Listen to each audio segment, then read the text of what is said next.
আজকের গল্প হলো রসিক গোপালের চালাকি। একবার গোপাল পাড়ার এক দোকান থেকে বাকি খেয়েছে। অনেক দিন হয়ে গেল দেনা সে শোধই করছে না। তখন মুদি রেগে মহারাজ কৃষ্ণচন্দ্রের কাছে আর্জি জানালো। 5 টাকা দেনা ছিল। 7 টাকার দাবিতে মুদি মহারাজের কাছে নালিশ করল।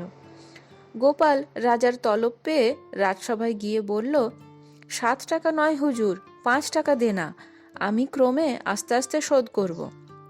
আমায় দয়া করে কিস্তিবন্দি করার হুকুম দিন। মহারাজের বা মহাজনের তাতে আপত্তি ছিল না, কিন্তু গোল বাঁধল দেনার পরিমাণ নিয়ে। পাওনাদার বলে 7 টাকা, দেনাদার বলে 5 টাকা। অবশেষে মুদির খাতা তলব করা হলো। দেখা গেল খাতা অনুসারে 7 টাকাই দেনা দাঁড়াই বটে। গোপাল খাতার ভেতর লেখা ভালোভাবে দেখে বলল, হুজুর, এই যে দেখুন কত বড় জোচ্চুরি।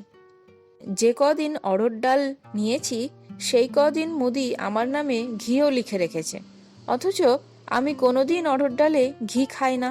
আমি গরিব মানুষ, ঘি খেতে পারি? প্রতিদিন আমাদের কি সম্ভব অড়হর ডালে ঘি খেতে পারা? মুদি বলল, দেখুন হুজুর, কত বড় মিথ্যে কথা বলছে। ঘি না দিয়ে কেউ অড়হর ডাল রান্না করে খেতে পারে? মহারাজের তাই মনে হলো।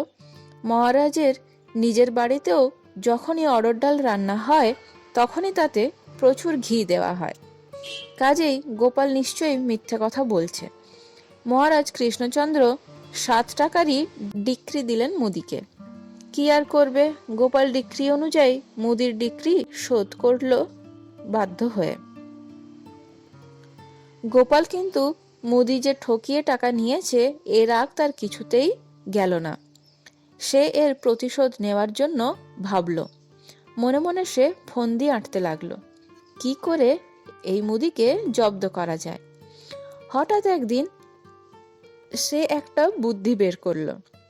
সে বছরে গোপালের বাড়িতে আখের চাষ খুব ভালো হয়েছিল। সে কিছু আখের গুড় লোকের দ্বারা তৈরি করিয়ে নিল। তারপর বেশ কিছুদিন সে এমনভাবে আলাপ ব্যবহার করতে লাগলো মুদির সঙ্গে যে মুদি ভুলক্রমেও সন্দেহ হলো না তাকে জব্দ করার ফন্দি আঁটছে গোপাল। গোপাল একদিন কথা প্রসঙ্গে মুদিকে বলল, সে কিছু আখের গুড় খুব সস্তায় বিক্রি করতে চায়, সামান্য লাভ রেখেই বেচে দেবে। টাকার বিশেষ প্রয়োজন। সস্তা দামের কথা শুনে মুদি কিছু গুড় কিনতে চাইল। গোপাল গুড় বিক্রি করতে রাজি হলো, যেন নগদ বিক্রির লোভে। নগদ টাকা দিয়ে পিপে ভর্তি গুড় সস্তায় কিনে গরুর গাড়ি করে নিয়ে আনন্দে বাড়ি চলে গেল মুদি। কয়েকদিন পরে পিপে খুলে সে মাথায় হাত দিয়ে বসে পড়ল। কি সর্বনাশ! সামান্য গুড় ওপর দিকটাই আছে বটে, কিন্তু তার তলায় সে সবই বালি মেশানো ইট সুরকির কুচিদানা। হায় হায় করে মুদি কাঁদতে লাগলো এবং মনে মনে রাগ হলো। গোপাল গুড় বিক্রি করে নগদ টাকা পেয়ে ছেলে মেয়ে বউ নিয়ে বেশ কয়েকদিন বাইরে বেড়াতে চলে গেল মনের আনন্দে।